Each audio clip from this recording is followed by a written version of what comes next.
Welcome to As The Pokéball Turns, where every trainer has a story. I'm David Hernandez. I'm joined by the runner-up of the Salt Lake City Regionals, BuckeyeFitzy. Now, I imagine based on your name that you're probably a huge fan of Ohio State. Is that true? Indeed.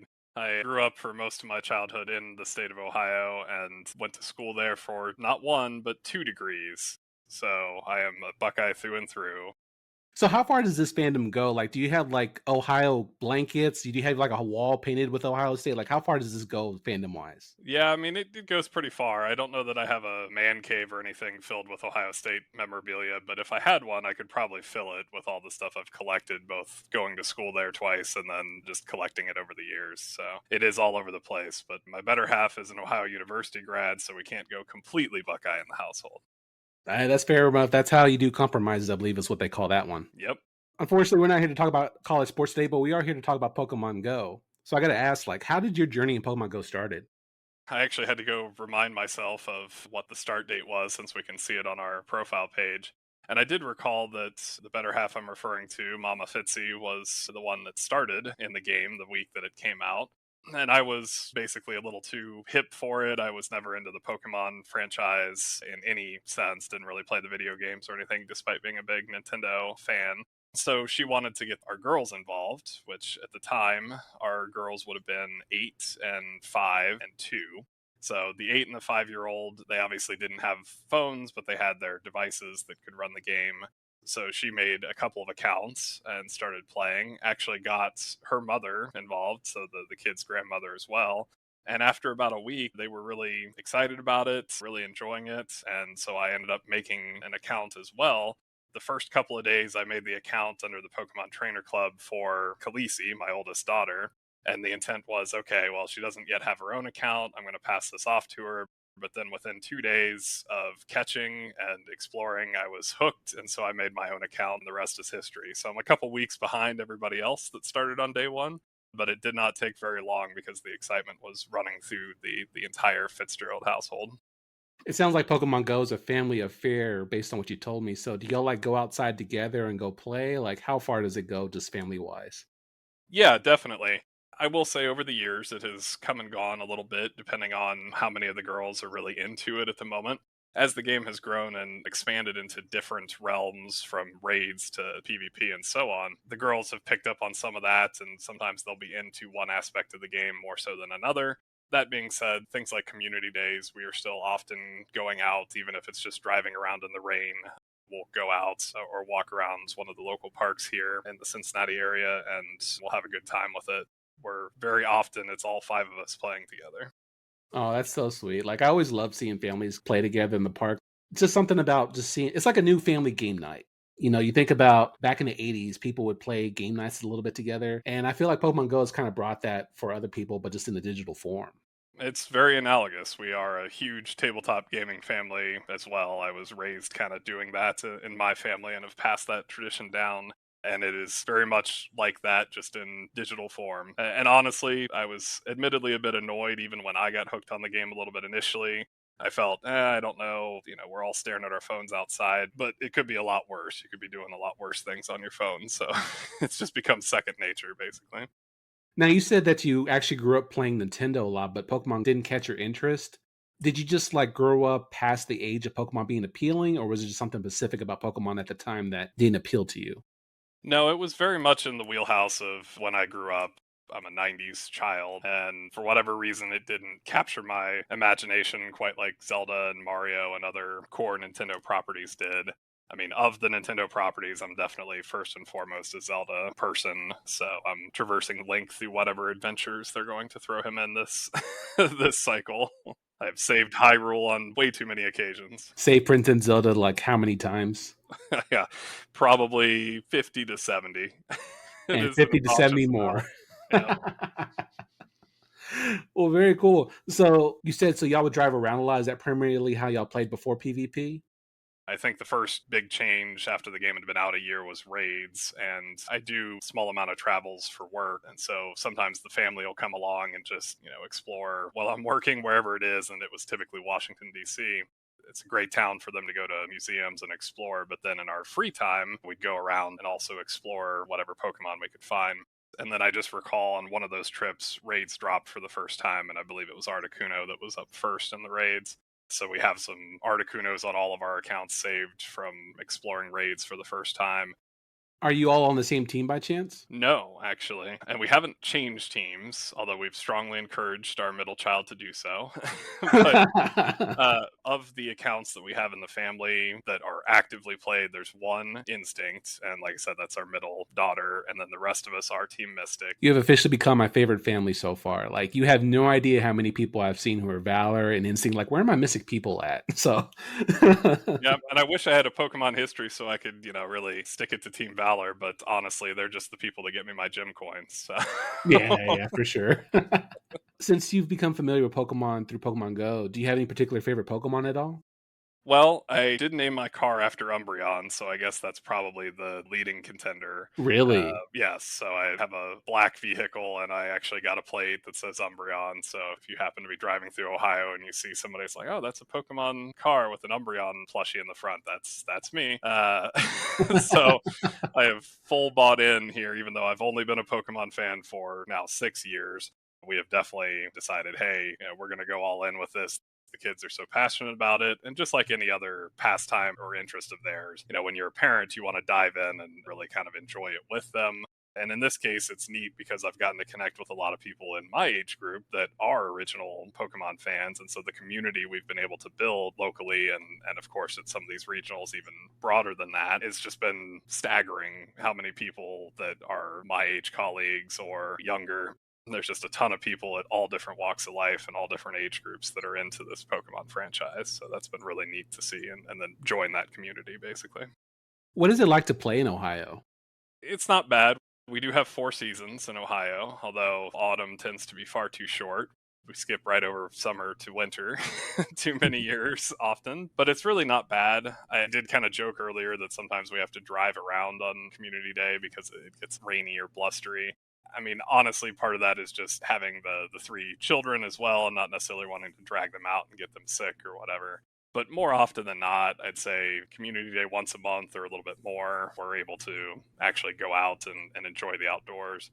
As far as the community, and again, I can really only speak to the Cincinnati area community, it was really, of course, quite busy for those first couple of years. But the core group of people that you see on community days and the like, I mean, you see the same faces if you're playing in the same areas, the same little suburbs or towns.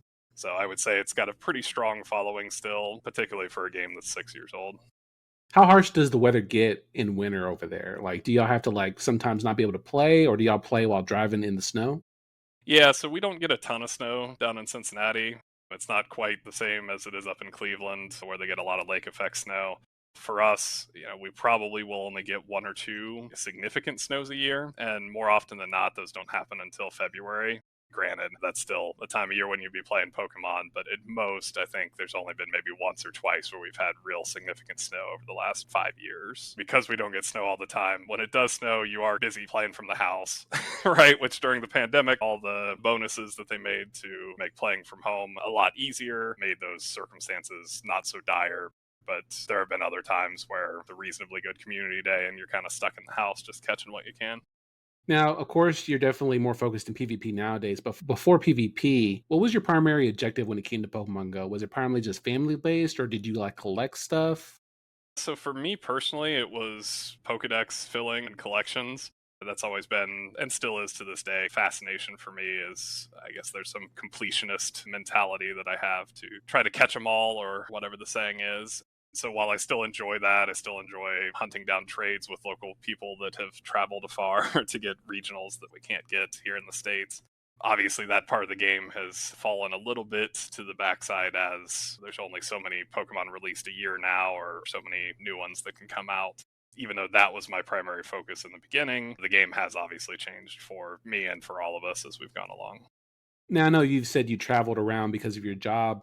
Have you had a chance to ever travel for Pokemon Go? Like, have you gone to like a tournament or to a Go Fest or stuff like that?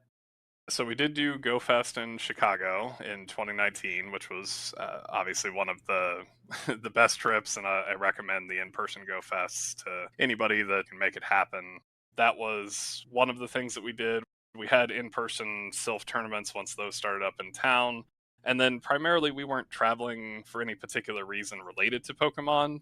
But for example, when we went down to Sanibel Island in Florida a few years ago, there were things down there like Heracross at the time to catch. My wife and I took a trip to Hawaii, and same deal, right? There's Corsolas there. So we would obviously incorporate whenever we were going somewhere for business or otherwise. Hey, are there regional Pokemon around or somewhere close? And is that something that we can involve ourselves in or go catch? Because again, back then, catching new and different Pokemon was definitely the primary drive for me. And then once we got into battling, obviously there have been some trips with that. One of my business trips to Europe, Sylph had started up. And so one of my very first Sylph tournaments on my card is at the beginning of season 2. I played in a tournament in Germany, which was incredible just because I don't speak German. So the language barrier is difficult, but they can speak broken enough English and we all can speak Pokemon. So it was just neat to experience the game and join a community that I really have never seen again and wouldn't see before that date. What was it like to go to a random self tournament in that different country? Like you said, it was broken English. So how did y'all communicate and do the PvP tournament? So credit to the community. I forget the particular name of the one there in Munich, but credit to them for certainly having organizers that were more than welcoming. I think I had messaged them on Discord or the like, looking into the tournament because that's where I'd found out that it was happening and where it was announced. This tournament, it wasn't in an establishment, it wasn't in a building or a place of business. It was actually just in kind of a local park. Thankfully, the weather was quite nice. And despite the language barrier, we made it through. I think for 3 of the 4 rounds I played, don't know that I really had much conversation with the opponent, just knowing that I didn't speak German and they didn't feel very comfortable speaking whatever level of English that they could. But it was a really neat experience. That was right at the beginning of Sylph for us. It was also exciting just because it was new to be battling PvP in a Show 6 Play 3 format. But to do so kind of out of your comfort zone is definitely an experience that I'll never forget. What was it about PvP that got you hooked in?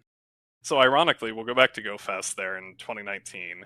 We had only played in a couple of our local self tournaments. So our local community, and to this day, they're quite good at organizing raids and doing that part of the game. But 1 or 2 of my raiding friends had mentioned, hey, we're running these tournaments once a month. They happen at what happens to be my favorite brewery in Cincinnati, Rheingeist. They were just encouraging, trying to build their player base and bring more people in. And of course, they knew because we have a reputation for being a family of players. They're like, hey, the girls can play too. And so we went into it and tried a couple of tournaments. So then turn that around a couple of months later, we go to GoFest. And that was, I believe, the first time that they had a battle arena set up at GoFest. And if you won, you would move on to the next little stage and you'd kind of work your way up the bracket. And so all of us joined, not really knowing, again, despite our little bit of self experience, not really knowing what we were doing. And I think everybody else in the family, including my mother in law, got knocked out in the first round, but the girls had great fun with it. I had figured out through some research on the road as we drove to Chicago that Metacham and Azumarill and Venusaur make up quite a good core. So I just played something very basic and played it reasonably well and managed to get up to the finals of my bracket. For whatever reason, that was just such a little exciting experience that was unexpected. Obviously, there was a ton about GoFest that we loved, but that experience kind of stood out to me. And if I'm honest, that's probably what locked me in. As lucky as that break was that I didn't run into some killer battler in the first round or whatever, it just sparked it. And from that point on, I was all in on doing the self tournaments. Just a few months later, then the pandemic hits. And if anything, that kind of solidified it because Sylph was one of the few ways that we could still have an outlet basically during those months. Did the entire family catch on to the PvP part, or is it only like select few people besides yourself? My 2 oldest daughters basically had their moments with PvP where they are all in and it is their favorite part of the game. Right now, my oldest daughter is still in that mode, and as I'm sure we'll discuss in a little bit, certainly didn't hurt her interest that she qualified for Worlds last year, the first time that we had a Worlds for Pokemon Go.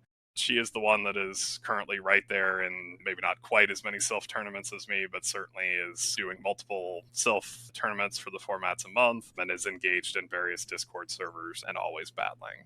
Then our middle child actually was the one who really got the spark first, and it was coming off of that Go Fest. She really, really enjoyed in-person tournaments. So actually the pandemic is kind of what killed it for her, and she hasn't ever completely come back. She's still quite good at battling and much better than her age would ever let on. She beat a lot of really good battlers in our community and prized them, quite frankly. And then our youngest child obviously has kind of come in a little bit later than the rest of us and has never really gotten the spark, although here in the last Sylph season, she did join. So all three of my daughters and I would play in our local Cincinnati tournaments. And she certainly has fun with it, but she's not as engaged as the other two have been. Well, how about we go in and actually talk about it? So how was y'all experience getting to Worlds last year? Yeah, so it was almost a happy accident, basically. So again, we'll turn the clocks back. So we were looking at the calendar. I think the first regional had happened in the States was in Indianapolis. And because Cincinnati's not that far away from Indianapolis, a couple of our local players had decided to go up and play in that event. They had an absolutely awesome time, loved everything about it, thought it was just a great experience. And so that's what they brought back to us. And then we were able to watch a couple of the regionals as they happened later. I believe the one in Milwaukee stands out because someone that is an age colleague of my two older daughters, of course, got third at that event, that being Bird Power. And so they got to see these events on stream and they got to see our local community be excited about it. And of course, we haven't yet until this upcoming season brought back in-person tournaments. So just being able to go play in person was also an exciting thing for all of us in the family. We actually were pretty conservative through the pandemic and still kind of are. My wife got COVID really bad and got hospitalized for about a week. But I asked my wife, do you think it'd be okay if I take up the two older girls to this event? And that event was NAIC, so North American International Championships, which happened to be in Columbus. And she said, yeah, they have safety protocols. You actually had to show a vaccination proof at the time for those Pokemon events last season. So it's like, okay, let's open up the doors a little bit, go try it. So we did. And it turns out that our middle child was not able to play in Go because of the age of consent laws. So unfortunately, anybody who is under the age of 13 can't currently play in competitive Go. I have relatively strong feelings about that, but nonetheless, she played VGC, so we kind of got a crash course in the video game trying to figure out Sword and Shield, and I don't think we did very well with it, but nonetheless, she at least would have something to play. Khaleesi, who's our oldest, and I played in our separate age brackets at NAIC, and she ended up getting third. I did quite terribly at my first in-person tournament in 3 years. I didn't even win a single game. I went 0-4 across my two matches, and I did play a couple of really good players. So it wasn't that I was losing to bad players, but I had quite a poor experience of it myself. All that being said, I got to see people that were on my current faction in person for the first time in many months. I got to see people on the faction that I would eventually switch to, right, and build relationships with them. So the weekend in and of itself wasn't a loss at all, even though I had done poorly.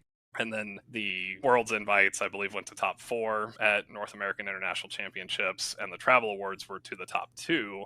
But because Hot Pocket was in the seniors division last year and had already won the Indianapolis regional, the travel award actually passed down to Khaleesi. So we get back home, and now, again, understanding the context that we're super conservative, haven't taken any trips, haven't done any travel for almost 3 years. I now bring this back home to my better half, and I ask her, I say, okay, this is kind of a once in a lifetime experience, right? I had never qualified for world championships of anything myself, and I don't think she had either. Our oldest is not really into sports. This is one of the few things she's got a lot of passion for. We should support this. And she kind of knocked my socks off and said, not just, oh yeah, we should use the travel award to take one of the parents and her to go, which I thought was what we were going to do. But she just flipped it back around on me and said, our whole family should be there to support her. Wow. We do this as a family. Let's do it. And That's so awesome. all credit in the world goes to her for being willing to take that risk and get back out there in the world a little bit. So on very short notice, because NAIC was at the end of June, so we're making this decision basically at the beginning of July, and everybody but me and the family had expired passports, so we're expediting. The very next week, we're at the post office filling out way too many papers and expediting, paying way too much money to expedite passports so that we can all get over to London in the middle of August. I will just tell you, it was a fantastic experience. And we went over there for a week and a half. Again, we tried to do it right. We didn't want Khaleesi to be jet lagged for her matches, so we wanted to go over a few days before, and then also just not waste the trip, right? If we're going to go on that long of an airplane trip, might as well let the kids see London, let them see England, someplace that, you never know whether they'll go back. They certainly hadn't been there before. None of them had been to Europe at all, unlike Kelly and myself. It was a 4-day event in London. And again, it was just on a much bigger scale than even things like Go Fest. It was just a collection of people from all over the world and all over Europe that were all just really passionate about Pokemon. And it didn't really matter whether they were into VGC or TCG or Unite or Go. Everybody was really into the same intellectual property, the same core underlying game. And it was just really neat to see all that passion in all of the different branches and all the different games that were played at Worlds. And then, of course, got to watch Khaleesi play in her seniors division. She unfortunately didn't win either of her matches, but she did play against Bird Power in the first round of the losers bracket. And it was one of the closest matches. I mean, I think it's a lot harder or a lot more stressful as a parent to watch your child compete than to do it yourself. And knowing how good Bird Power was, I was just so pleased and happy. The match basically came down to one fast move. Then Bird Power lost her next round, so they ended up taking both of them over to the prize wall at Worlds together. And they talked for probably an hour and a half or 2 hours. It's one of those friendships probably made for life that wouldn't have happened but for this random crazy circumstance of, hey, we saw this regional on the stream, it looks good, let's go try. And then she qualifies for Worlds, and 3 months after we're even beginning to think about this endeavor, we're sitting in London, right, at World Championships. It was a crazy whirlwind experience. And honestly, I just hope for the future of the game that other families get to experience that same sort of fun whirlwind, right? That Pokemon for us has kind of become now a little bit of a tourism thing where we're traveling a little bit. And yes, the primary reason is for these Pokemon events, but it gives us an excuse to go explore the world. And perhaps that's what Niantic wanted us to do all along, right? Was get out there and explore. So Get out and go. Yep. yeah, if it gives us an excuse to do so, then so be it. Now, as a father, how did it feel to see your daughter trying to compete for becoming a world champion? I mean, it's just incredibly gratifying, right? Certainly, as she's grown as a battler, it was just really neat to see her grow in the ways that all competitors do, and then, have a chance to show herself or prove herself on the big stage. It's almost hard to put into words just how proud you are as a parent to see your kid succeed in what they're passionate about. For sure. And especially because, not every one of us is athletic, but it's amazing just to be able to see your daughter could participate in this one thing that really brought the whole family together. And continues to, right? I think even more so now that the Play Pokemon circuit has wrapped in Go. If anything, it has drawn our family's excitement levels up even more for the game. Now I'm going to switch gears real quick before we get into Salt Lake. You are very detailed because I saw the pictures you posted on your Twitter where you and your daughter had like pictures of different teams from, I believe, past tournaments. Yeah, so we do take a very data analytics approach preparing for things like big tournaments. So a far cry from what I talked about earlier, right? Now we have the opportunity, thanks to Go Stadium and other outlets that report on these events, to really kind of dive in to the metrics and say, okay, what is happening at these Play Pokemon regional tournaments? And what is the meta looking like? How is it developing? Our experience from doing Sylph metas over the years has helped in this regard as well, because as a Sylph meta goes on throughout the course of a month, if you start a tournament at the beginning of the month, it can be quite different from what you end up playing towards the end of the month.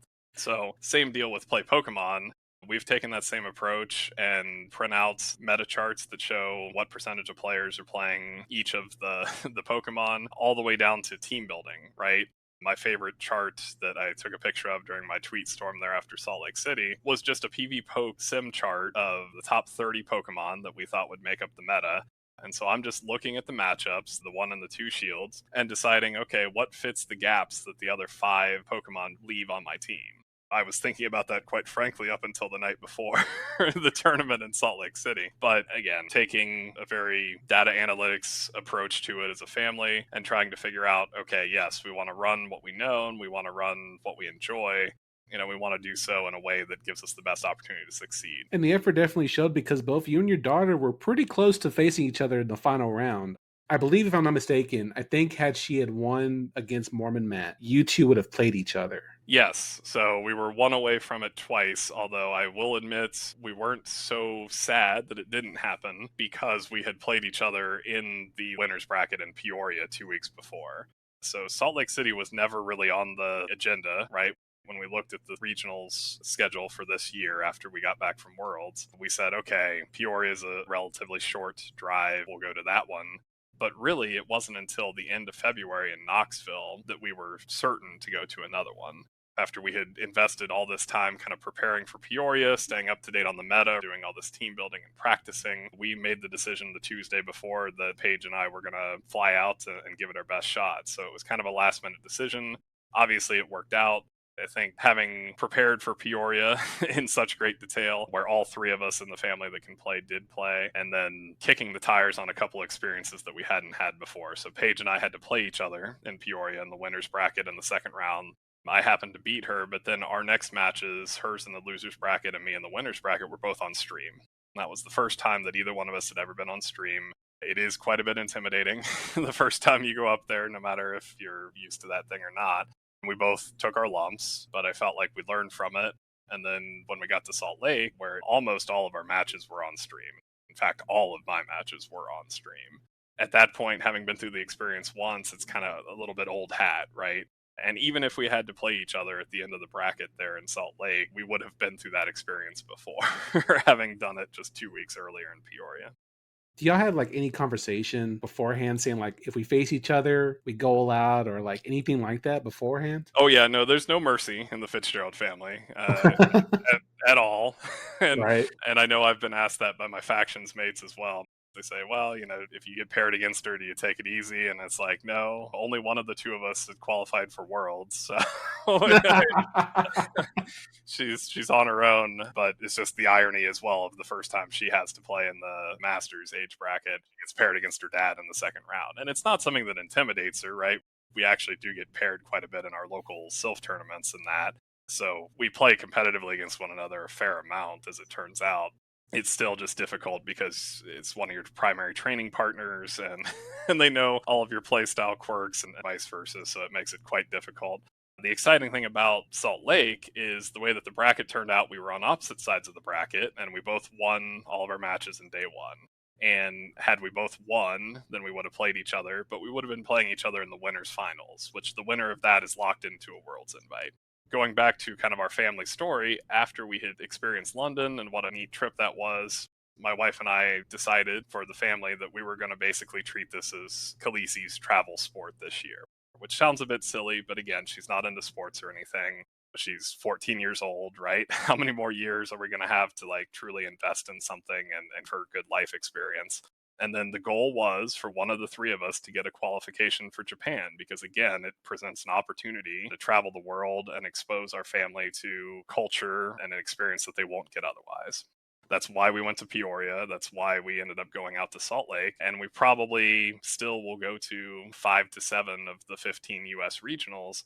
We're going to do that because we're trying to give Khaleesi every opportunity to re-qualify and experience Japan. But we also knew that if any one of us in the family qualified again, that we would go. And then the whole family gets to go, which was the whole goal of the season. And same deal in the losers bracket, what you were just referring to earlier. Had she beaten Mormon Matt, then she would have played me in the losers final. And same deal, the winner of that gets a Worlds invite. So in either of the cases, we would have played each other, unlike Peoria, where it was just a good old round two, would have been the best stakes possible. And it would have meant that the Fitzgerald family for sure was going to take an invite. Obviously, I know from watching a bit of the stream after the fact and talking to people throughout the course of that weekend and after, certainly Bird Power's story was huge. Her and Khaleesi both making top 4 was a huge story for the young female players of the game, which are certainly an underrepresented crew in the game. But then also just our family story, right?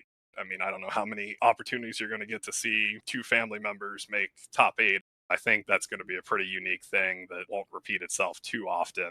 And we're just so thrilled that it basically paid off. Everything that we'd kind of invested our time in preparing, practicing, team building, all of that. We were able to knock off who I, quite frankly, would consider to be better players than either one of us. But that's the great thing about PvP is that you have the opportunity to beat any battler you come across. It's all just a matter of how you play that particular set of battles. Speaking of Bird Power, since we're on the topic, she clearly has your family's number because y'all faced her so many times already. Have you looked back at the footage, figured out ways you could have done something better? My best chance of beating Bird Power was having Khaleesi do it for me. And I've told her that if she just throws the Earthquake against her game 3 instead of going for the bait and getting that bait called, as Bird Power is often very great at doing and was just amazing at doing all weekend in Salt Lake, then she's in the winners final with me, and it's a whole different story at that point. Again, all credit goes to Bird Power. We actually got together with Bird Power and her aunt and essentially hung out with them all weekend. So from that Thursday night to the following Monday evening when we both flew out, we took that opportunity to build that friendship that had started back in Worlds at London. The day before regionals started in Salt Lake, we were hanging out at the planetarium together. The girls were enjoying all the various science experiments and fun things you can do at the planetarium. What we called ourselves after the weekend was Team Planetarium. And on that Friday night before regionals, Bird Power turns to the other two of us and says, "Hey, why don't we all just top 8 tomorrow?"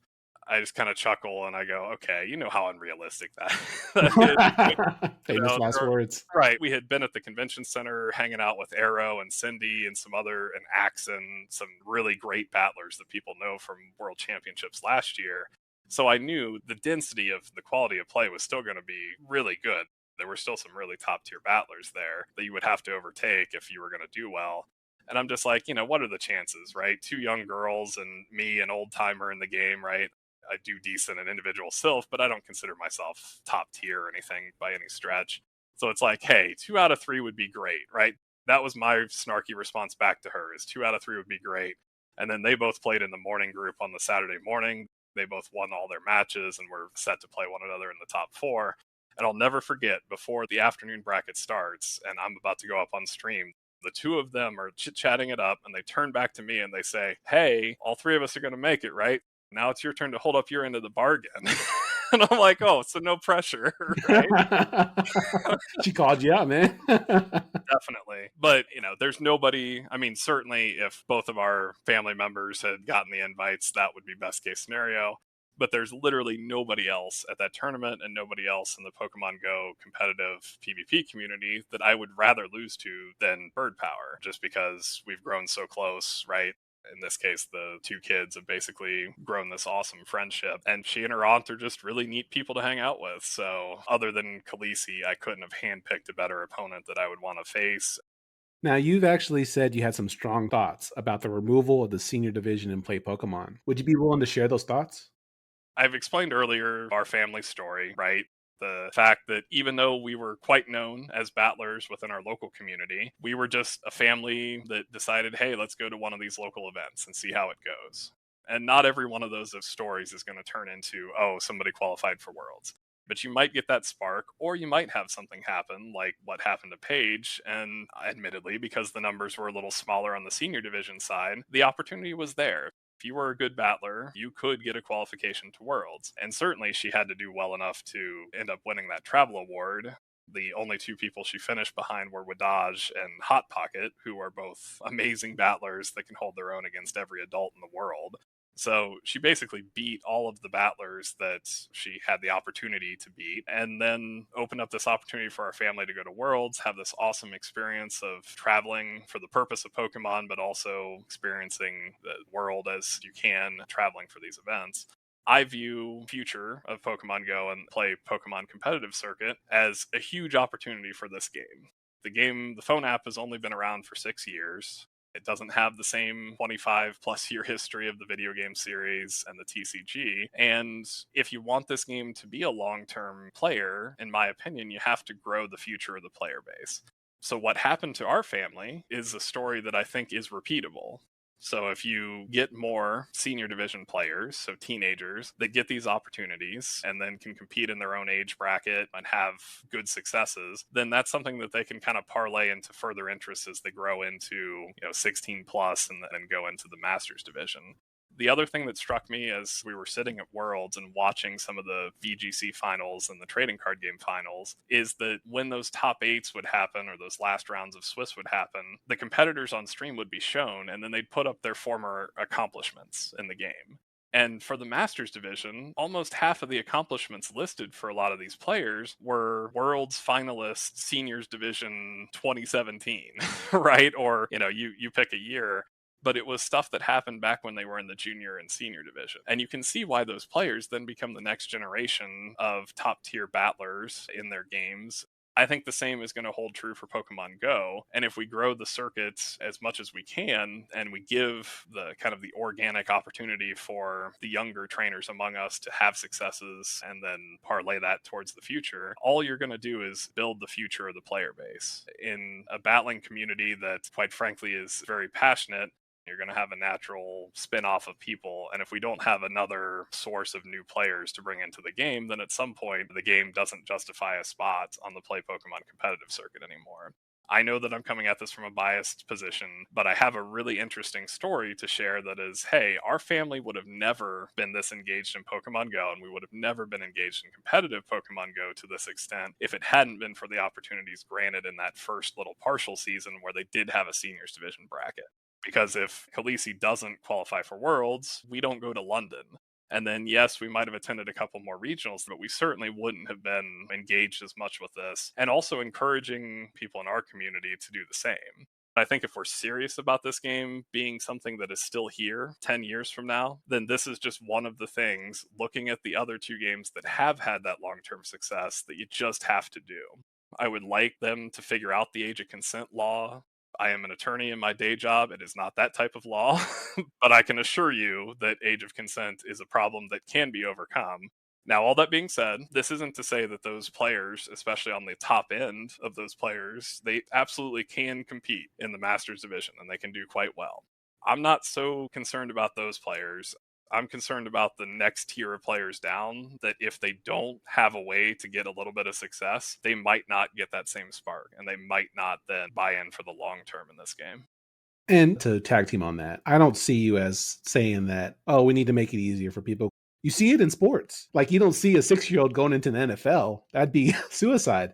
Right. But you see them do a little league, and then you see them go to elementary if it happens, and then middle. Like, there's a progression to where you can kind of go back, especially when they get that college level or the NFL level. You can kind of trace back to when they first started playing, and it's like a whole round of escalades they've had since they've grown up. Right. And I know one counter arguments I've heard is that the game isn't, by its very nature, very inviting to younger generation. So we're just never going to have that player base. And to that, I kind of say, well, my family cares to disagree, right? It's a little bit on these parents of young children to get their kids involved in this stuff. And if more families get involved, again, it's kind of a snowball effect. If they see that happen on stream, then they're going to be more apt to get their kids involved and try to have that same type of experience with them. If anything, those were the most gratifying messages, and I got a ton of messages the days after Salt Lake City from some players that I hadn't played for 3 years coming out of the woodwork to send congratulations to us.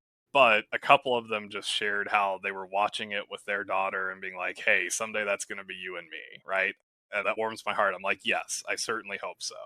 I certainly hope that other parents and kid combos can have that experience, because being able to share something like that with your child is just, again, one of the best experiences in life. Now, let's pretend there's somebody who's maybe coming back into Pokemon Go and they have a daughter or son. What would you tell them on how to get involved with their son or daughter with Pokemon Go? I mean, I think the best way to experience it is just to dive right in. The game is far more interesting and, I would argue, user-friendly than it was 4, 5, 6 years ago. Things like the events that Niantic puts on, where they encourage you by quest lines to participate, or in the leveling process, right? They encourage you to take part in all of the different aspects of the game, whether that's PvP battling or raiding or exploring. They really are trying to get you to experience, at least a little bit, all of the different parts of the game as you're leveling up from 40 to 50. So same deal. I would tell somebody with young kids, hey, just start an account. It honestly doesn't matter if you're playing 10 minutes a day and just doing your daily incense, or if you're grinding for a couple hours.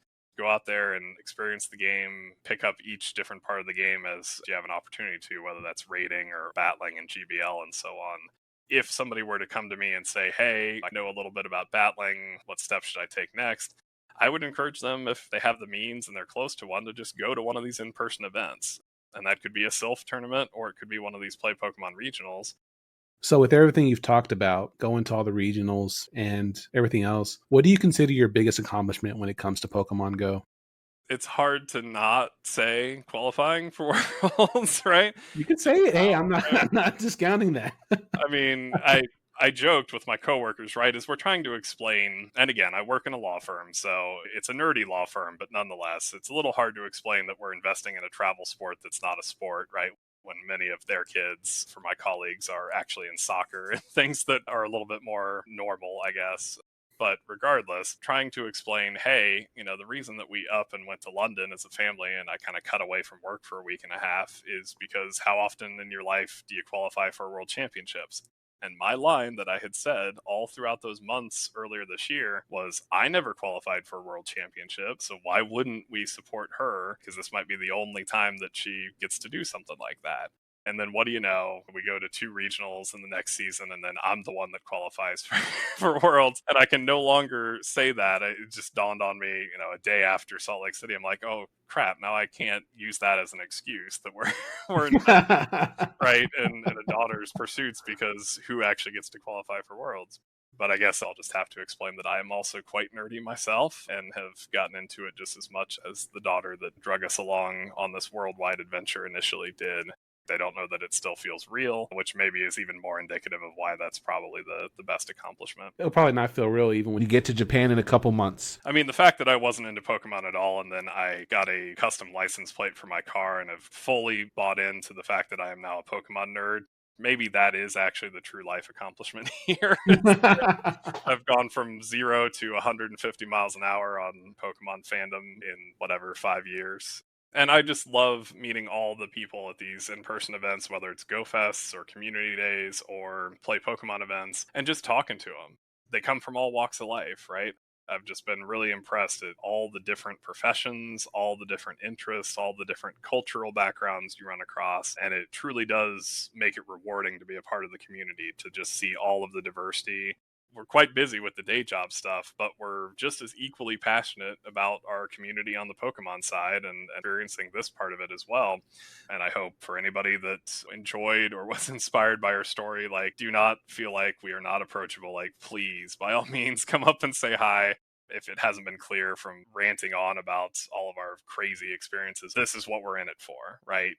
Well, I got to ask this. So if they come asking for an autograph and they give you a Michigan shirt of whatever from Michigan State, would you sign it? Yeah. I mean, it's probably also going to have a Go Bucks on it. I have no qualms signing Michigan gear. That's totally fine. And it's a great university. I just have a distaste for their sports teams. Thank you for listening to As The Pokéball Turns, where every trainer has a story. If this episode resonated with you, share this episode with a fellow trainer and follow the podcast for more voices, more journeys, and more memories. I'm David Hernandez, and remember, your next Pokemon adventure begins here.